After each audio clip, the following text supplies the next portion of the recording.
Welcome back to Advanced Implant Institute. This is Dr. Jeff Berg, and today we're going to be talking about immediate loading of implants. And this can be a somewhat controversial topic, and so we're going to try and visit some of the science, and as we go through the surgical case, we'll make that all come into practicality for you. So the first question we want to ask is, what is immediate loading?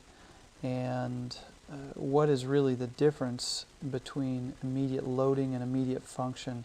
A lot of these terms get thrown about quite a bit, and essentially I want to try and demystify that for you. So when we talk about immediate loading of an implant is essentially when we are going to go ahead and put some type of a temporary prosthesis that will be attached to the implant.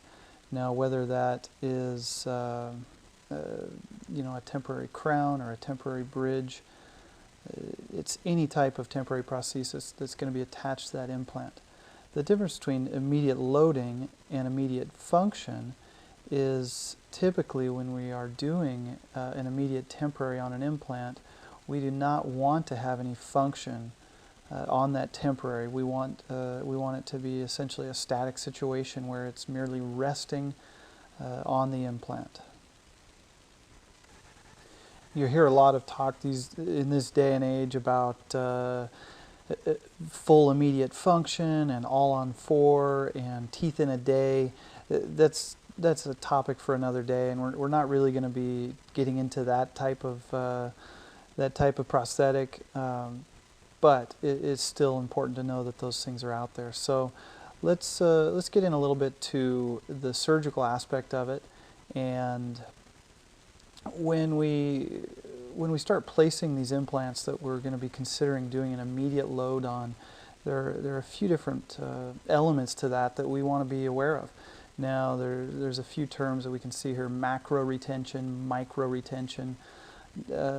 Essentially, when I'm talking about macro retention, that's what we can see with our eyes. Okay, we hold the implant up, we look at the threads on that implant. That is what's going to be what we call our macro retention. However, we've all seen pictures of these implants that show the sandblasted or the acid etched surface of these implants that when viewed under an electron microscope show all these tiny little peaks and valleys and nooks and crannies. That is going to be what's called the micro retention. Now, the biggest difference between the macro retention and the micro retention is that when we place the implant, the only type of retention that we have is macro retention. We have absolutely no micro retention on the day of implant placement. And it's really only when we achieve micro retention, where we've had bony ingrowth into all these porous surfaces of the titanium, and true bonding of the bone to the titanium, that we achieve micro retention, and that we really achieve a state where the implant can be put into function and can receive a final prosthesis. Now, when we start talking about osteoclast activity, osteoclasts are not all bad. Osteoclasts are actually a vital part of achieving this micro stability, micro retention of the implant. And it's this osteoclast process that allows new bony ingrowth, and as we have the osteoclast action, that's what clears the space for new osteocytes to be growing in towards the titanium surface and eventually working towards the micro stability, the micro retention that we will eventually achieve. Now, the osteoclast activity essentially peaks between 2 and 4 weeks. So what that tells us is that we're actually going to lose a little bit of our macro stability from the threads of the implant as those osteoclasts go to work. And that is kind of a vital period, because that is going to be the weakest point in that implant's life. And so that's a period when we need to be especially cautious about what we're doing, and not overstressing the implant, because we have to wait for the micro stability to catch up. Now, one of the biggest things that I tell doctors as they're doing their first implants is that during this preliminary phase, we definitely do not want to be overstressing the implant. And I think one of the tendencies as we're placing our first few implants, we're very excited about it. It's a very fun treatment to be participating in. But what we tend to do is we tend to look too much at those implants, too many post-operative appointments. And I always get these calls from doctors saying, oh, I saw them 3 weeks later, and I was tapping on the implant and pushing on it, and it was moving. And one of the things I say is, why are you even touching it? Essentially what I teach is that we're only doing visual exams for at least the first 4 weeks. And when I say that, literally, when I do my post-operative exams, all I'm going to be doing is peeking in their mouth with a mirror. A lot of times I don't even glove up for that appointment because I don't want to be messing with anything. Definitely don't touch or tap on the implant or the temporary crown that's in place. And really, in my mind, this is absolutely vital to be able to maintain that macro retention, that macro stability that we started out with. So the next phase that we're going to talk about is essentially treatment planning. And I truly believe that treatment planning is the key to our success. What I often say is that you can teach a monkey how to do the surgery, but it takes a real doctor to properly plan these cases and prepare really for any work we do to be successful. So the first thing that we're going to be looking at when we're planning this case, and we're thinking in the back of our mind, we want to do immediate loading on this particular case.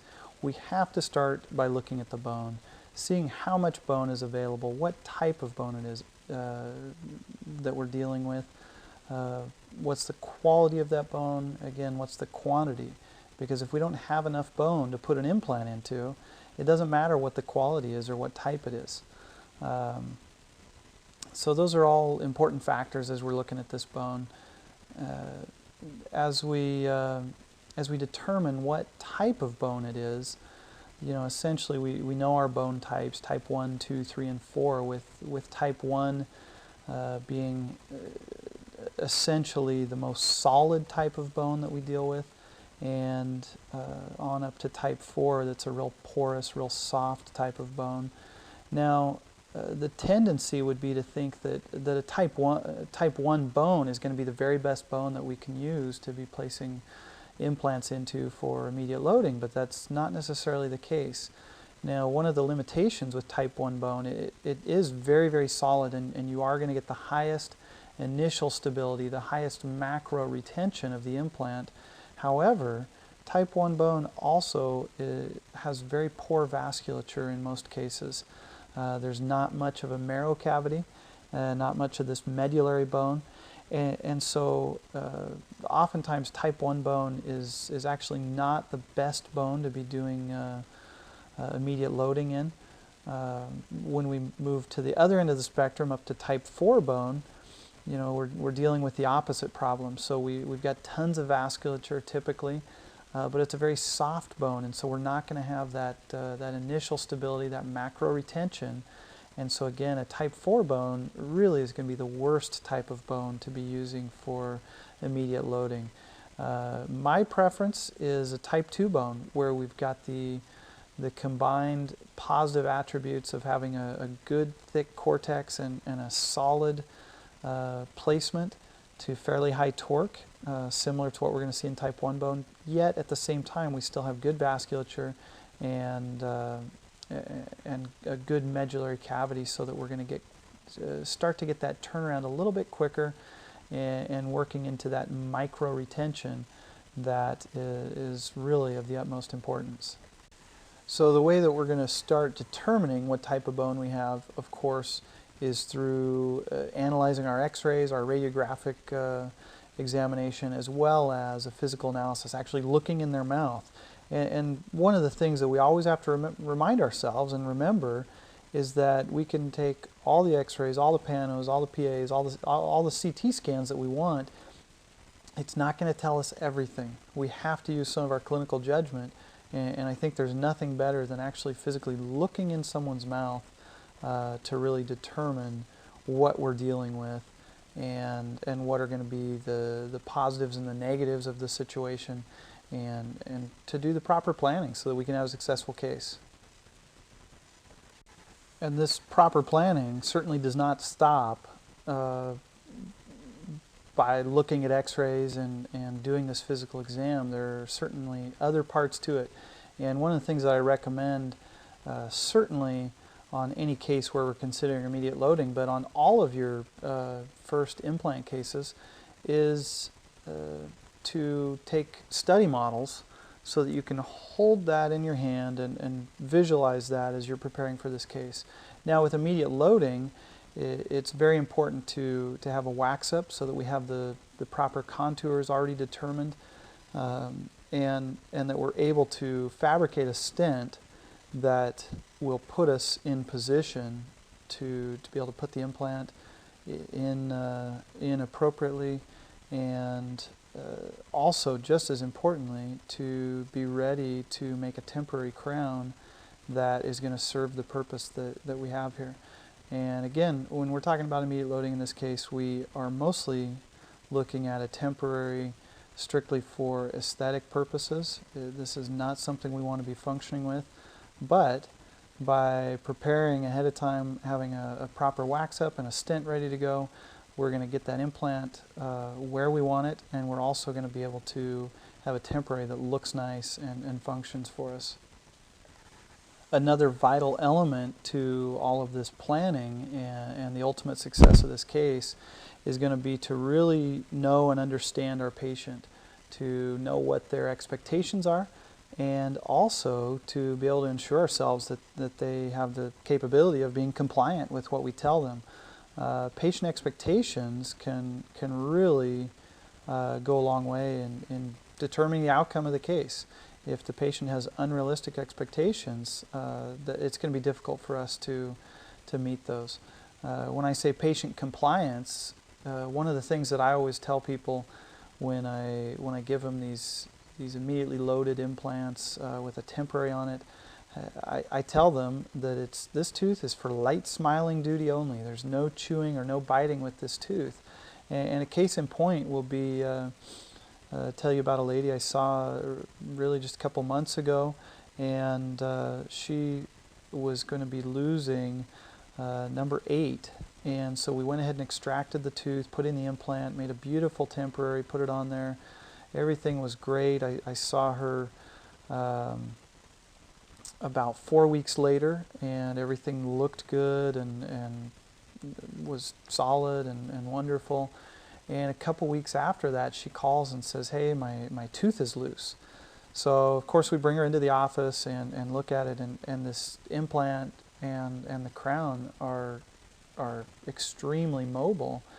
And after a little bit of further probing and asking questions, she told me that she had bit into an apple with her front teeth, and it's my assumption that is what dislodged the implant and ultimately caused it to fail, to where we had to remove the implant, graft the site, and come back later and place another implant. And we just finished doing that, and she keeps asking me, when am I going to get my final tooth?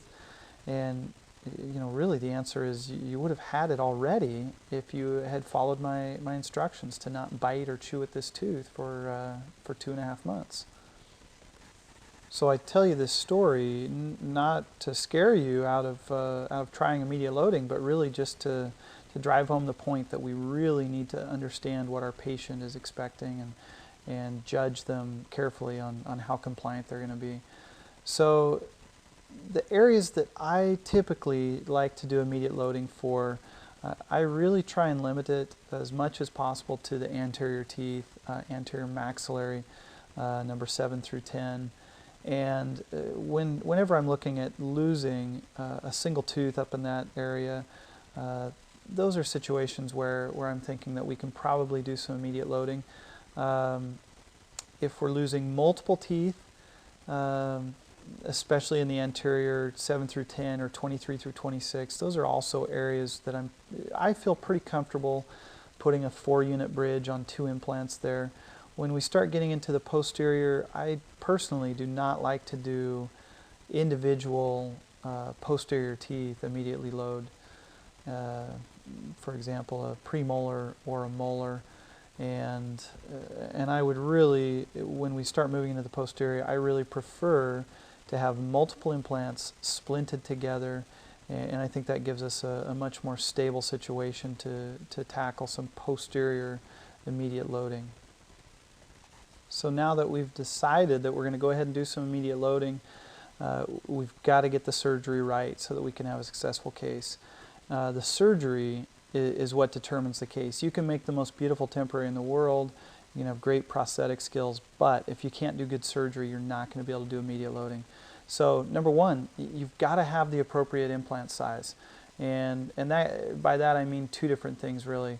Number one, you need to plan to have an implant size large enough to support the temporary that you're thinking about. And number 2, you've got to have that implant on your shelf so you can put it in.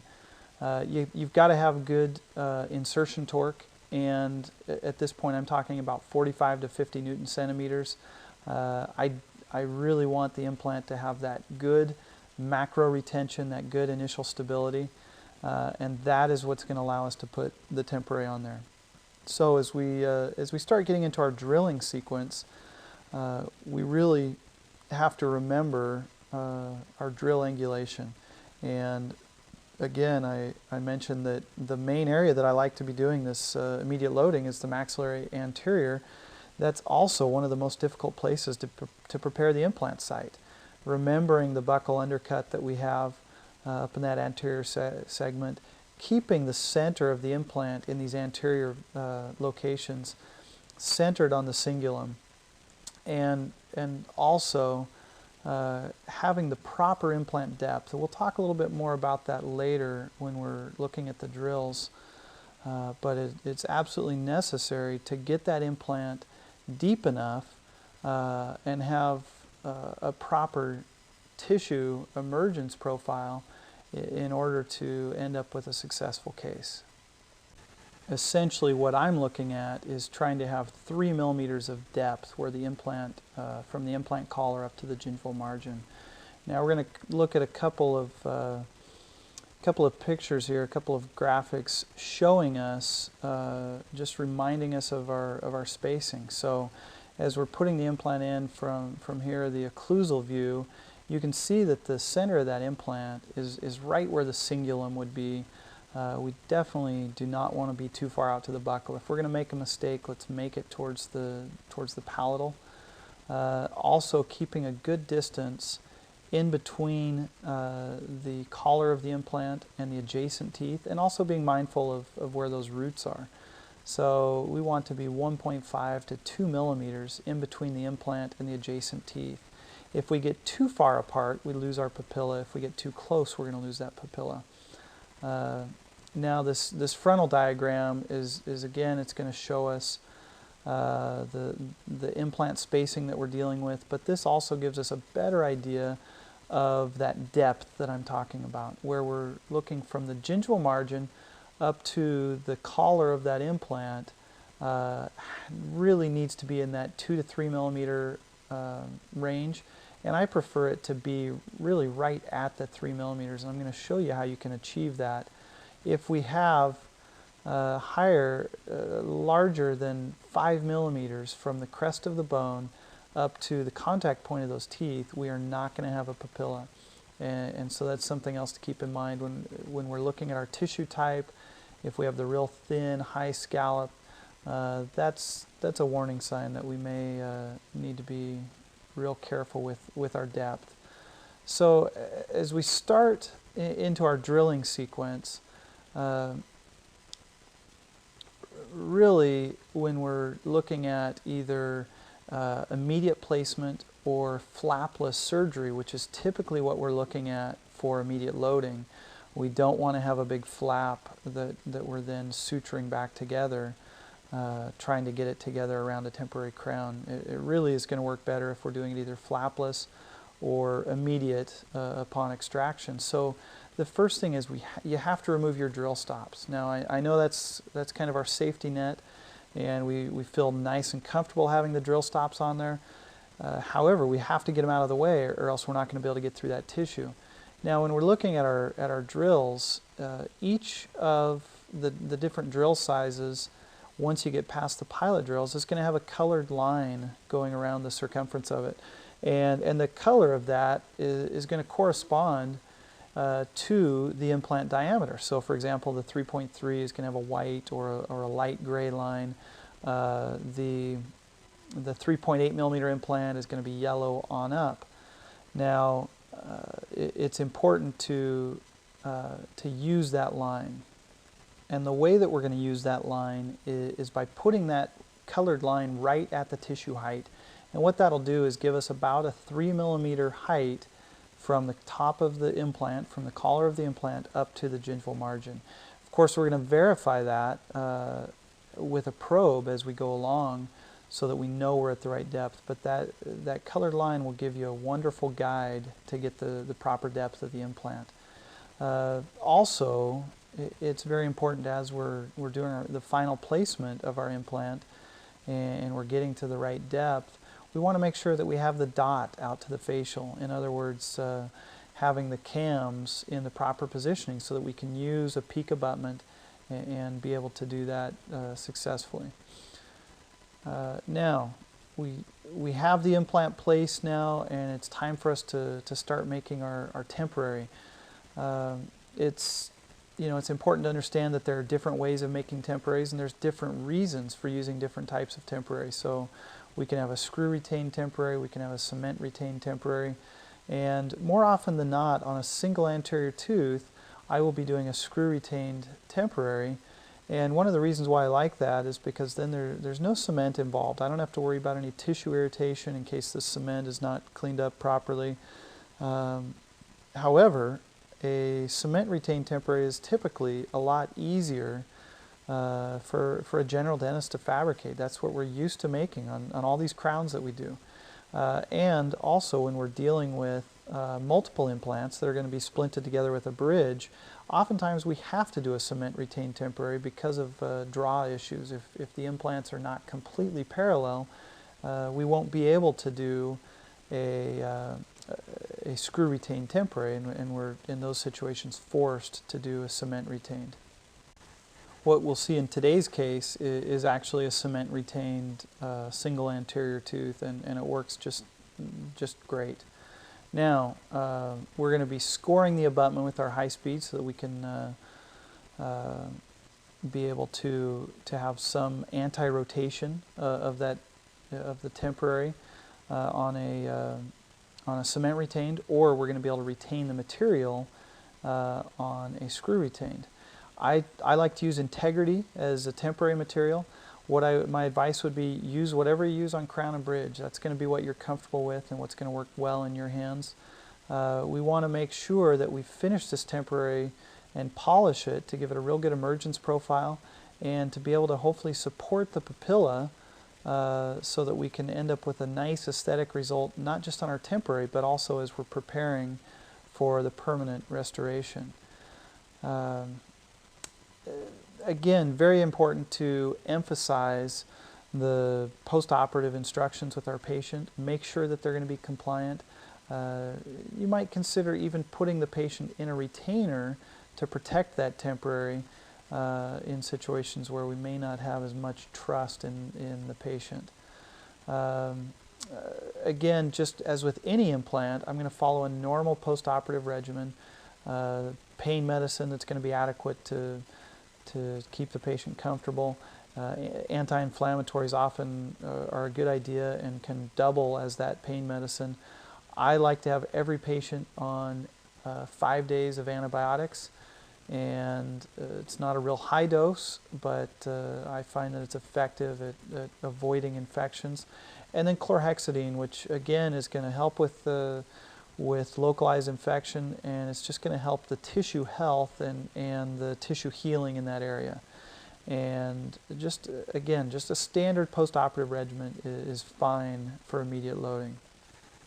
So I think it's now time for us to move on to the surgery, and let's meet our patient for the day. Our patient that we're going to be working on, her name is Debbie, and she's had a bridge up here in the front for quite some time, and not real happy with the aesthetics of it. You can see on the panoramic X-ray here that you know, obviously she's had some issues up here, and number 10 has been missing for quite a number of years. It's my assumption that eventually 7, 8, and 9 will need to be replaced.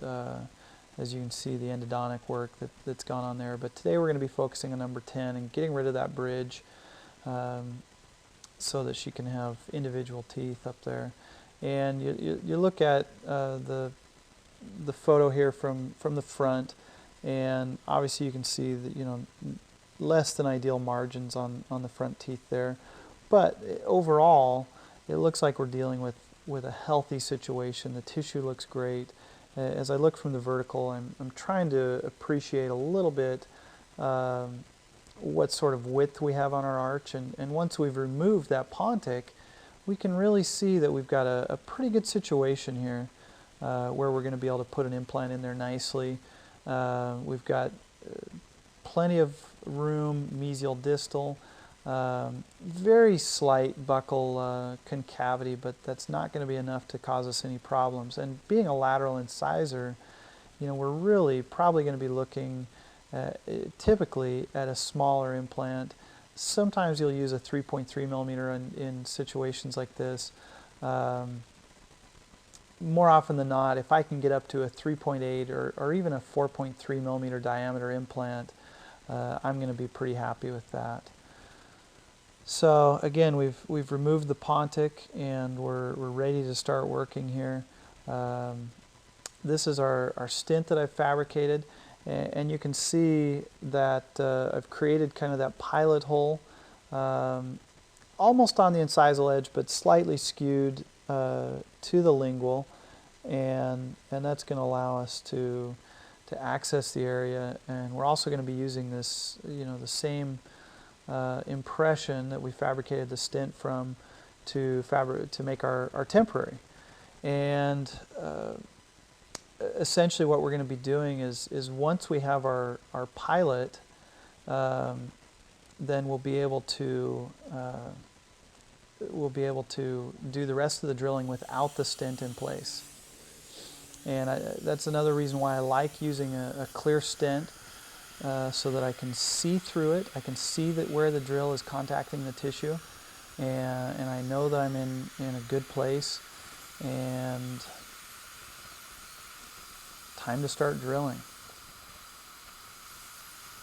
One of the nice things about using the high speed to do this initial access is that we really see minimal or almost no bleeding in these flapless implant procedures, and you can probably appreciate that there. We've punched just through the tissue, and yet, you know, we essentially have no bleeding there. So we're gonna, now that we've taken the stent off and visualized that, we're gonna go ahead and put it back on and continue with kind of our preliminary access here to this flapless procedure.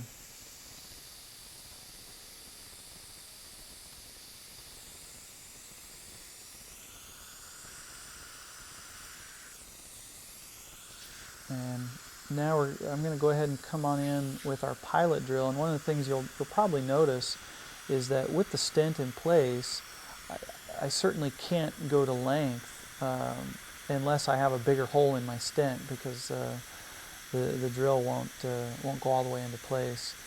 And that's just fine.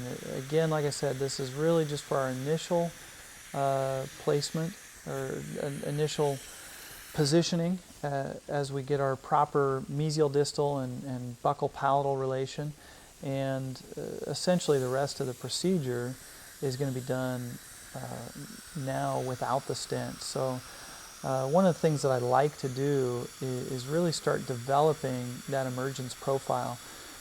In this case, because of the way the ponic was shaped, it really kind of made an indent on that tissue and gives us a really good idea of how we want to shape that tissue so we have some real nice looking papilla. And that's what I'm doing here, is just trying to widen that axis a little bit, remove a little bit more tissue so that as we get to the end of the surgery, we will be able to have a real nice temperature on there to hold our tissue in place and give us a real good outcome. Now again, this is just showing our pilot drill, and again I'll stress the fact that with a clear stent, we're going to be able to see the drill through the stent and know that we're in the proper position. Otherwise, it's really easy to get your angulation off and potentially end up coming out the buccal or just being where we don't want to be.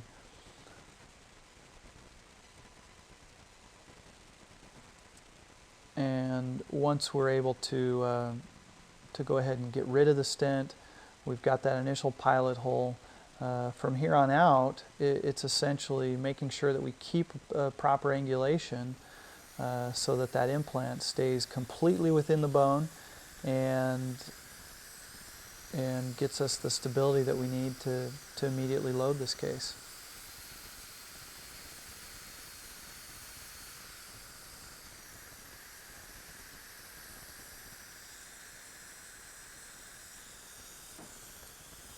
Again, I'll point out that using the high speed with a carbide round burr, we have almost no bleeding. And now at this point, with the stent out of the way, I want to make sure that I'm getting to depth. And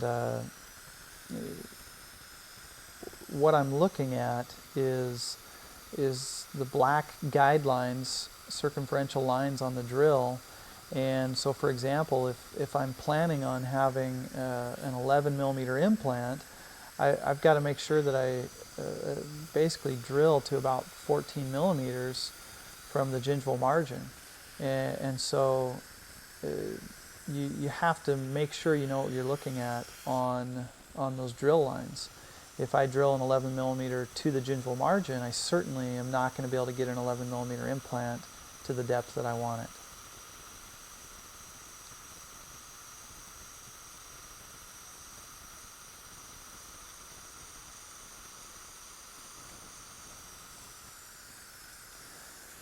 And at this point, we're going to go ahead and put in a guide pin and really evaluate it to make sure that we have the positioning that we want. And this is the time that if we need to make changes, we can go ahead and do that. If we get too far into the procedure, it's very, very difficult to change the positioning and the angulation of this implant. And this is also a very good time for us to take that x-ray to check it. And you can see on our x-ray here that our 11 millimeter mark is right at the bony height. And you know, if you follow it up, the next mark up, the 13 millimeter, that's probably going to be just below our tissue depth. So those are all things that we're looking at. And now it's time to start widening our site a little bit. We're going up to the next pilot drill, and really on this case I'm spending more time with the pilot drills than I sometimes would, but I really want to make sure that I've got the depth and the angulation where I want it.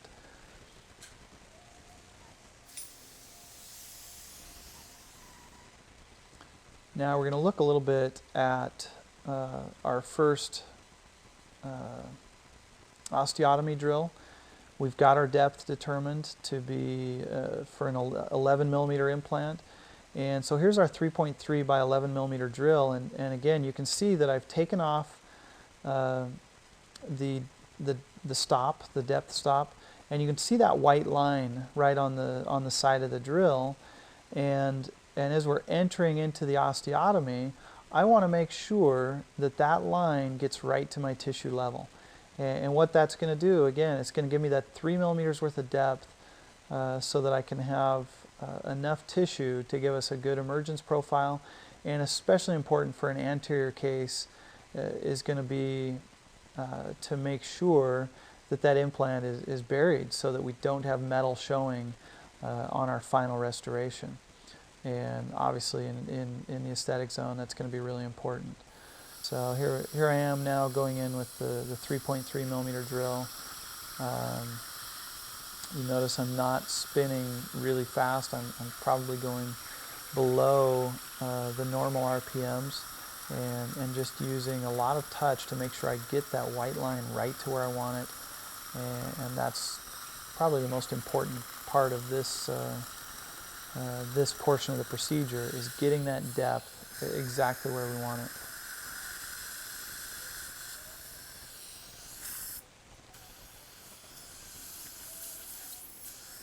Now at this point I'm typically going to take a little break. I'm going to use my probe and I'm going to feel all around my osteotomy, evaluate how much bony thickness I have out to the buccal especially. And you can do that by doing some additional bone sounding at this point if you need. But again, maybe the most important part is using our probe to make sure that we have that appropriate tissue depth between the top of the bone and the gingival margin. And one of the ways that I do this is by inserting the probe into the osteotomy, running it up the bone until it kind of clicks off the bone onto the soft tissue, and that it's going to give you your tissue depth. So I'm happy with our depth. We're going in now with the 3.8, and again, no depth stop on here. I want to make sure we get that yellow line all the way to the gingival margin to make sure we've got the appropriate depth here.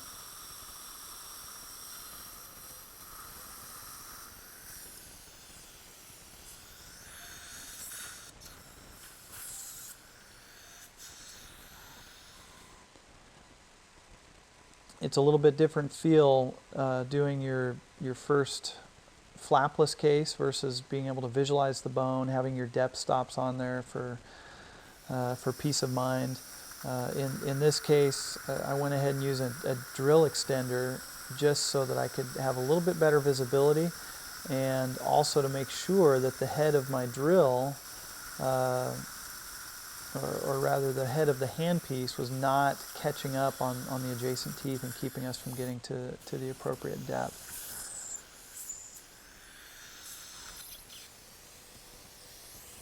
And we're just going to feel that bone again, making sure there's no fenestrations, making sure that our tissue depth is right where we want it. And one of the things that I'll often do on a case like this is I'll actually insert the drill into the osteotomy so that I can not only visualize that, again looking at our mesial distal relationship as well as our angulation. And you can be looking at your angulation both mesial distal as well as buccal palatal on this.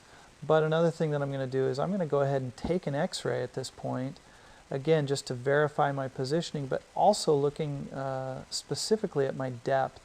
And you'll notice on the PA here that you can see where the kind of the little notch is up towards the top of the drill, and that's where the collar is going to start. And you'll notice that that little shift is maybe 1.5 millimeters deep into the bone, which tells me that most of our collar is going to be submerged and will probably be just flush with the top of the bone, which is exactly where we want to have it.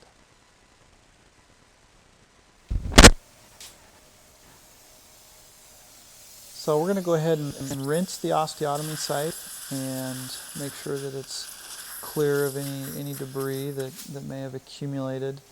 And we're going to go ahead and put our implant into place. I'm using the handpiece for a couple of reasons. Number one, just for the convenience of placing it with the handpiece, but also as kind of a torque guide. I'm going to have my handpiece, the motor, set to torque out at about 50 newtons, and I'll probably do the final finishing of the placement with the ratchet, but this is going to give me a good idea of how close I'm getting to that upper end torque.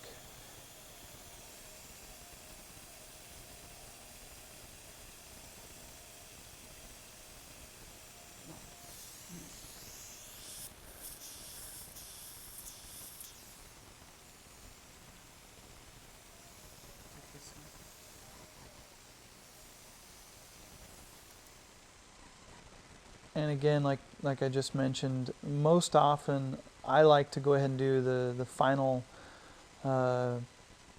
couple revolutions with the ratchet. And you'll also notice that I have it set not as a torque wrench right now, but rather turning that handle of the ratchet 90 degrees, so it's strictly a ratchet. You're not going to have exact torque at this point, but you should have a pretty good idea of where you are with the torque. And I think that as you place more and more implants, you're going to get a better feel for that torque, and you're going to know how tight it is. You can certainly always verify that using your implant motor set to 50 newtons, but I like to finish by hand. And also looking to keep that dot out to the facial, making sure that that's going to leave us an easy situation for our final abutment. The other kind of guide here is that the insertion tool typically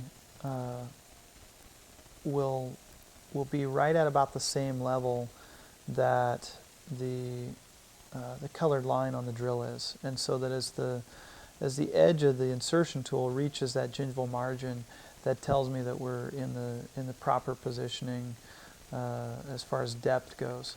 And now we're looking at it. We can see the flat side of the mounting platform facing out to the facial, so we know that we have one of the cams on the facial. And at this point, we're going to go ahead and remove the mounting platform so we can visualize the implant, and we can do our final checking and start to prepare our temporary crown.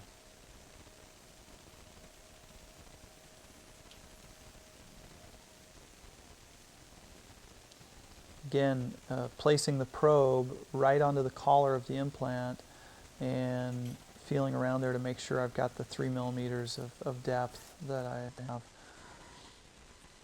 And here's just the occlusal view of our implant. You know, you can see certainly a little bit of bleeding with the tissue, but nothing real severe. And once we get the temporary crown very well polished and in place, that tissue is going to heal up very, very nicely. You can certainly see the beginning of the formation of our papilla here, and we'll go ahead and switch to another view, a little bit more to the facial, so that you can, again, you can see the papilla, and that's the formation that we want to see. If we can form papilla at this point, then it's just a matter of supporting those with the temporary, and we're going to be in good shape for our final restoration to have a real nice aesthetic result on this.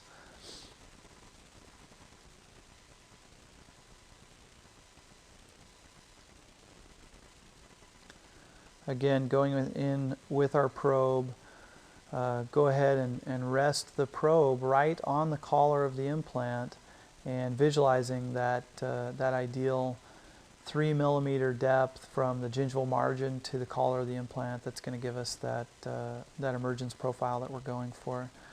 This is the Camlog Peak abutment. It's essentially a plastic abutment with a fixing screw, and what we're going to be able to do is prepare this abutment so that it'll receive the temporary crown.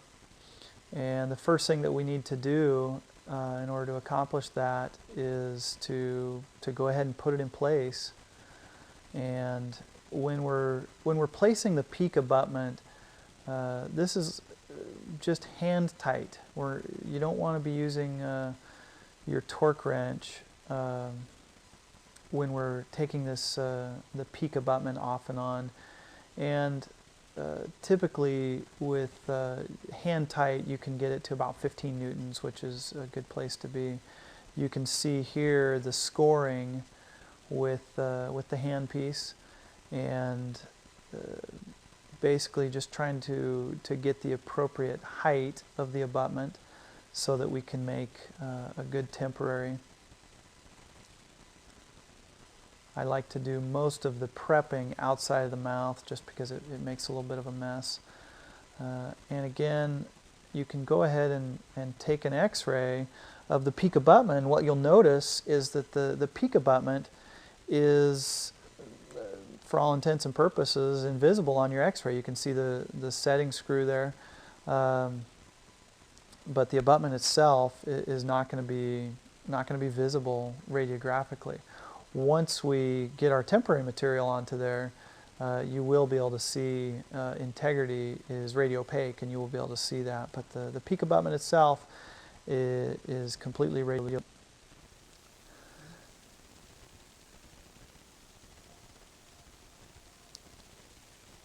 So again, by keeping that cam out to the facial, it makes it a lot easier to insert your abutment and make sure that we're getting it all the way into place. You'll feel that cam lock right in to that the facial cam spot, and then we're going to go ahead and just hand tighten the screw to hold it in place for us.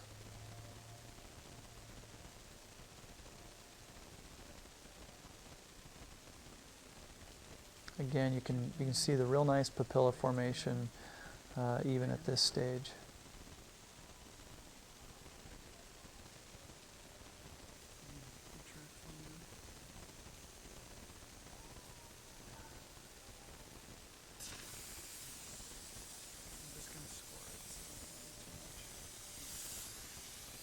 And we're going to go ahead and score the abutment, really just so that we can get the vertical height correct and appropriate. And again, like I said, I try and do most, if not all, of the prepping outside of the mouth. You know, if for no other reason, just for the fact that it can get a little bit messy with the plastic shavings going everywhere, and it just makes it easier to clean up if we do most of the prepping outside of the mouth.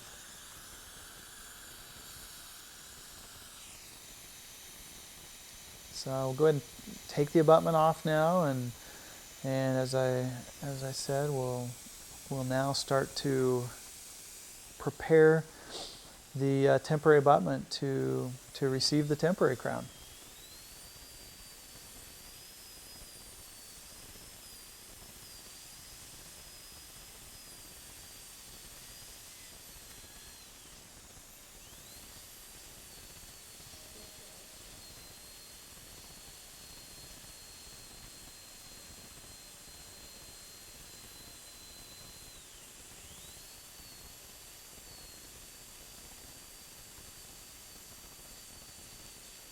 And you'll notice that the plastic typically will kind of clog the access point, and so I usually like to clean that up a little bit just so the screw will easily go in and out.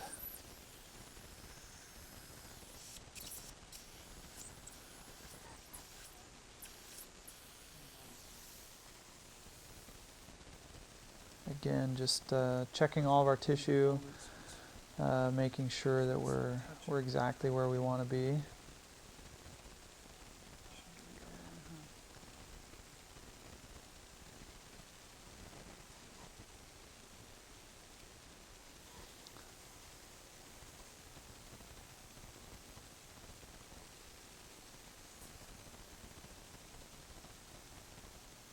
One of the most difficult parts at this point sometimes can be getting our fat fingers in there to seat the abutment, and sometimes I will end up using a hemostat or a cotton plier to help with the insertion of this temporary abutment when the adjacent teeth are somewhat blocking your access.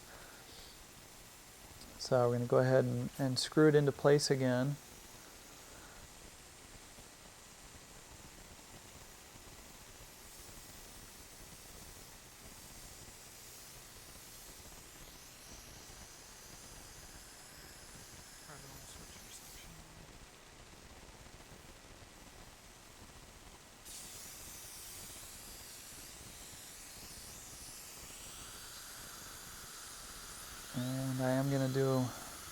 A little bit of final preparation with it in the mouth,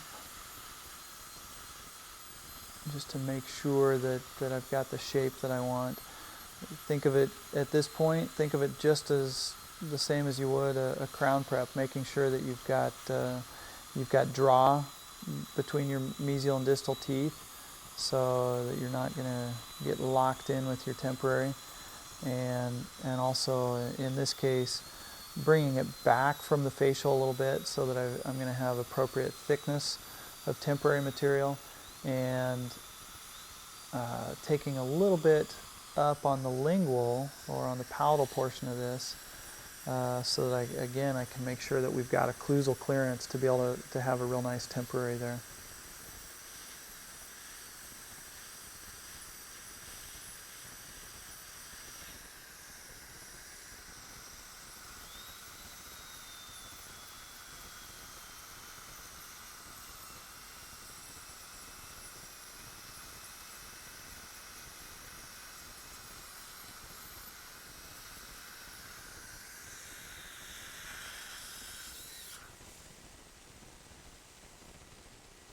And make sure you check your occlusal clearance, just as you would a crown prep. You want to make sure that we're going to have occlusal clearance so that we can have a decent temporary here.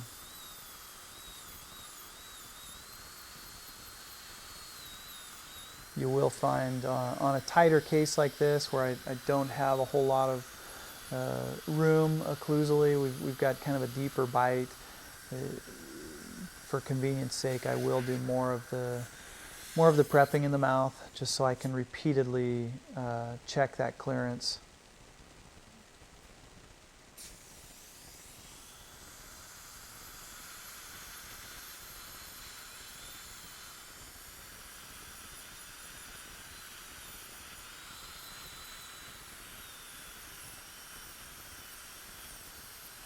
And as you're preparing this peak abutment, you really want to make sure that you just use a really light touch, because the plastic material tends to, more so than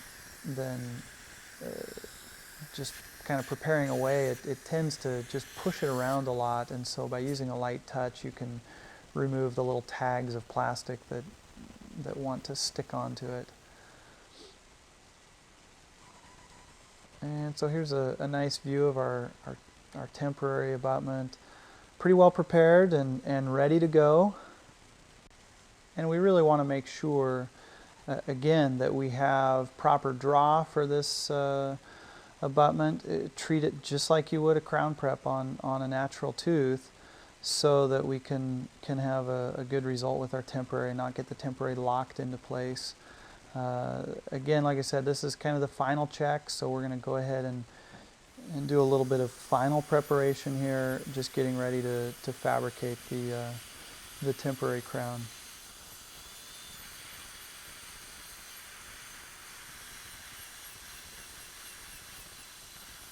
And I do like to add enough shape, like I mentioned earlier, so that we can get a little bit of anti-rotation for the temporary, and in the event of doing a screw retained temporary, even more so to encourage the temporary material to be locked on to the peak abutment, so it essentially turns into a one-piece abutment and crown.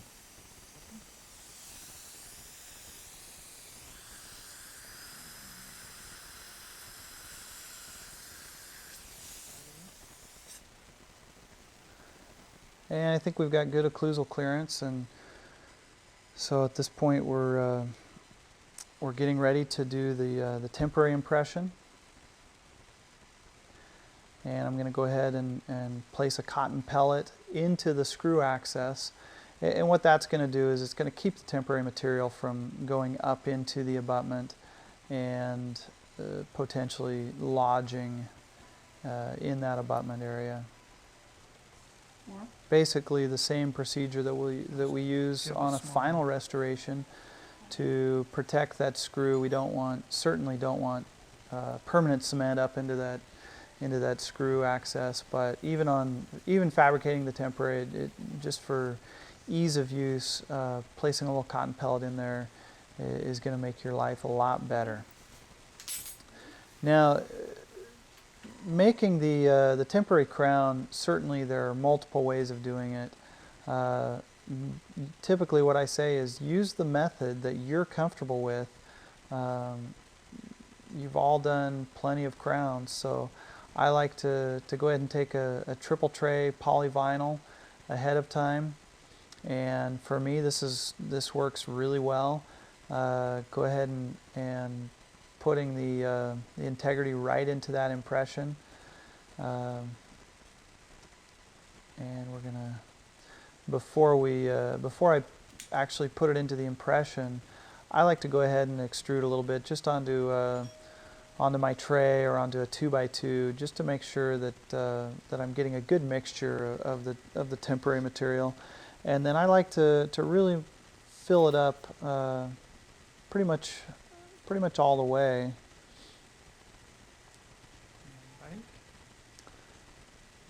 As I then seat the impression into place. And now as we remove the impression, typically the temporary crown is gonna stay in the mouth, and I'll do a little bit of the cleanup before I even remove the temporary. But at least what I think you can appreciate here is, number one, how nice the temporary looks. Really just blends right in and fits in that area. And also how well it's adapted to the papilla, so that we can get that good tissue support and start training the tissue to be right where we want it to be.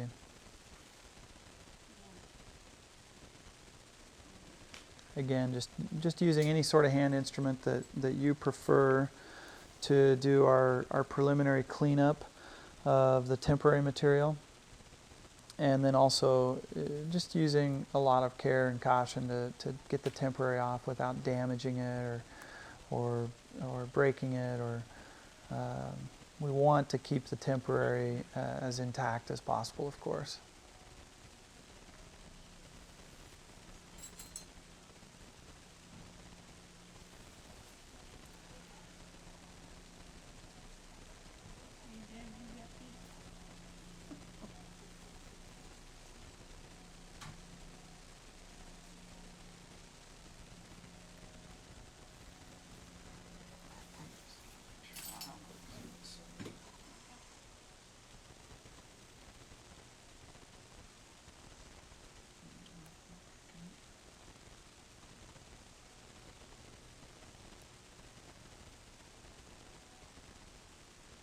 So I'm just really going to tease this thing off of here.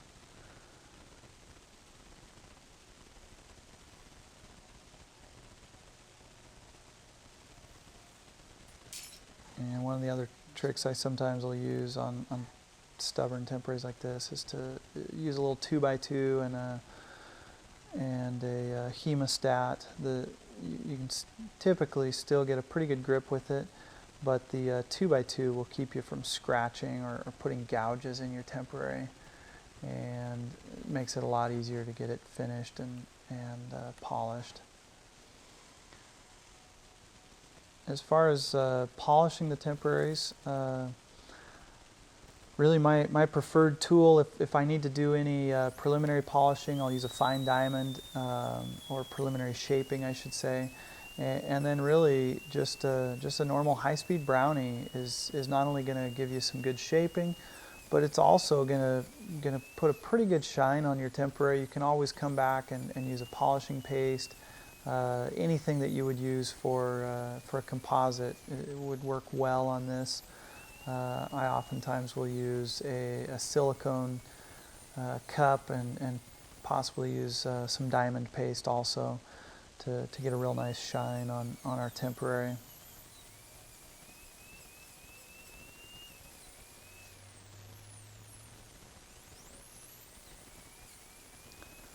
But one of the biggest things that I'm looking at here is my emergence shape, and right around the margin area, I want to leave it somewhat full to make sure that we support the tissue and the papilla, and want to make sure that there are no gouges or voids, especially right around the margin area, so that we can support the tissue the way that it needs to be.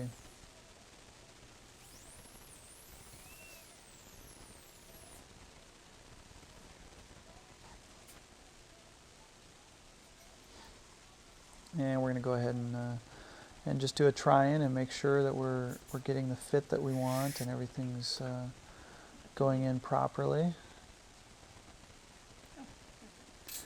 And again, typically when you pull your impression out, the temporary material, the integrity, as it sets up, it's gonna pull your cotton pellet out, and so at this point, ready to seat our permanent crown, we need to go ahead and put a new cotton pellet into that access hole.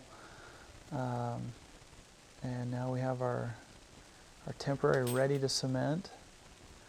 And I use zone temporary cement. I've found it works very well, and it's also pretty easy to retrieve when we're finishing things up with this case. And here's a view of our temporary in place. Now, in this particular situation, I already knew we were going to be going back later, and we're going to be, when we do the permanent implant crown, we're also going to be re-crowning all the other front teeth, clean up those margin areas. But you'll also notice number 9 has a really long flat contact, and so it's not adapted quite as well to number 10 temporary as I would like. But we also, I already know that we're going to be solving that problem when it comes time to put the temporary crowns on there. We'll get a much more natural contour of the porcelain crown on number 9, so that we can have the implant the way that we want it. But here's a patient that is going to be very happy with what we've done. To be able to come in with a bridge in place and walk out of your office with an implant and a temporary crown that, again, is for light smiling duty, but nevertheless they have a temporary that they don't have to be taking in and out of their mouth, and they can, at least from a social standpoint, can function somewhat normally. And we're going to go ahead and take an x-ray, another x-ray at this point, so that we can see this. And again, you'll kind of see that gap area. There's not really a gap between the temporary and the implant. That's where the peak abutment is, and that's essentially where our margin line is. That brings us to the end of our case, brought to you by Advanced Implant Institute, and we see a real good result brought about by proper planning and careful execution. Thank you for joining us.